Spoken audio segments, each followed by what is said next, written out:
Law and order బలంగా లేకపోతే వచ్చే దుస్థితి కానీ పెట్టుబడులు రావు. ఉదాహరణకి ఉత్తరప్రదేశ్లో యోగి ఆదిత్యనాథ్ గారు ముఖ్యమంత్రిగా ప్రమాణ స్వీకారం చేసిన తర్వాత 8 సంవత్సరాల కాలంలో అది 15 లక్షల రూపాయల కోట్ల పెట్టుబడిని ఆకర్షించడం జరిగింది. దానికి కారణం అంతకుముందు ఒక అన్రూలీ స్టేట్గా ఉండేది. పెట్టుబడులు రావడానికి సాహసించేవారు కాదు. కానీ ఆయన రాగానే ఆయన పెట్టింది లా అండ్ ఆర్డర్ చాలా బలంగా ఉండాలి. దానివల్ల ఈరోజున వాళ్ళకి 15 లక్షల పెట్టుబడి వచ్చింది. అలాగే ఆంధ్రప్రదేశ్కి లా అండ్ ఆర్డర్ చాలా చాలా క్లిష్టమైంది. అలాగే భవిష్యత్తుని పదే పదే ఈ కూటమి ప్రభుత్వం ఒక దశాబ్దన్నర ఎందుకు ఉండాలి అని అంటున్నానంటే, సుస్థిరత ప్రజలకు ఇవ్వాలన్న ఒక ఉద్దేశం తప్ప పదవుల్లో కూర్చొని దీన్ని ఎంజాయ్ చేయాలి లేదంటే దీన్ని ఆస్వాదించాలన్న కాంక్ష ఎవరికి లేదు. కానీ ఈ దుస్థితి నుంచి, ఎందుకంటే అనుక్షణం ప్రతిపక్ష నాయకులను చూస్తూనే ఉన్నారు. జాతీయ స్థాయి ప్రతిపక్ష నాయకుల నుంచి ఓడిపోతేనేమో సడన్గా ఓట్ చోరీ అంటారు. వాళ్ళు గెలిచినప్పుడేమో ఓట్ చోరీలు కనిపించే వాళ్ళకి.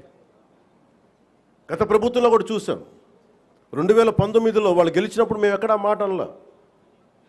ప్రజలు తీర్పు ఇచ్చారు, దాన్ని గౌరవించాం. 2024లో 151 సీట్లు కూటమి ప్రభుత్వానికి ఇచ్చి 164 కూటమి ప్రభుత్వానికి ఇస్తే సడన్గా వారికి ఏమనిపించిందంటే ఇది ఓట్ల గురించి మన ఓటింగ్ మెషిన్లో తప్పు అంటాం. అంటే గెలిచినప్పుడు ఒక న్యాయం, ఓడిపోయినప్పుడు ఇంకో న్యాయం. ఇది రాష్ట్రం, జాతీయ స్థాయి నుంచి రాష్ట్రం వరకు ఒకటే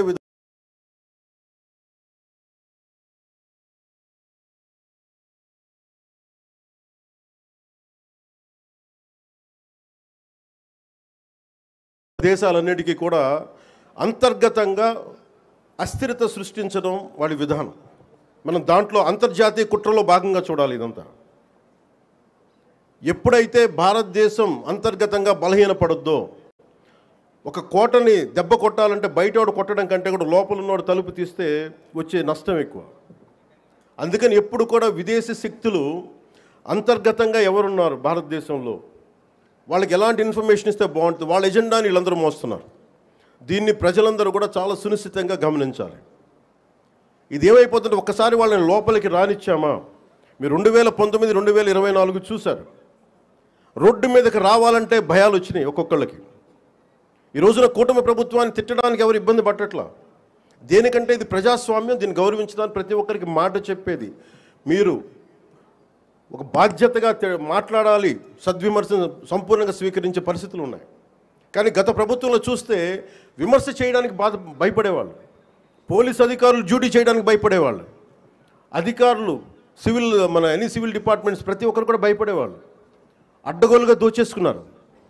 ఇవన్నీ కూడా విదేశీ శక్తులకి ఇది ఆలవాలం అయిపోద్ది. వారికి కనుసైగలు వీళ్ళందరూ మెలుగుతున్నారు. వీళ్ళందరూ అలా చూడాలి దీన్ని.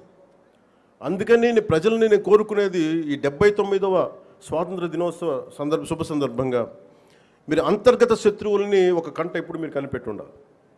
నేను కాకినాడ పోర్టు విషయంలో కూడా నేను అంత గొంతెత్తడానికి కారణం, చాలా మనం ఎందుకులే మనం వదిలేస్తా ఉన్నాం. ఆంధ్రప్రదేశ్కి 974 నుంచి 974 కిలోమీటర్ల తీర ప్రాంతం ఉంది. ఇది మన పెట్టుబడులకి చాలా మంచిది. కానీ అది ఒక్కోసారి మన సరిగ్గా లేకపోతే అది బలహీనత కూడా అయిపోతుంది.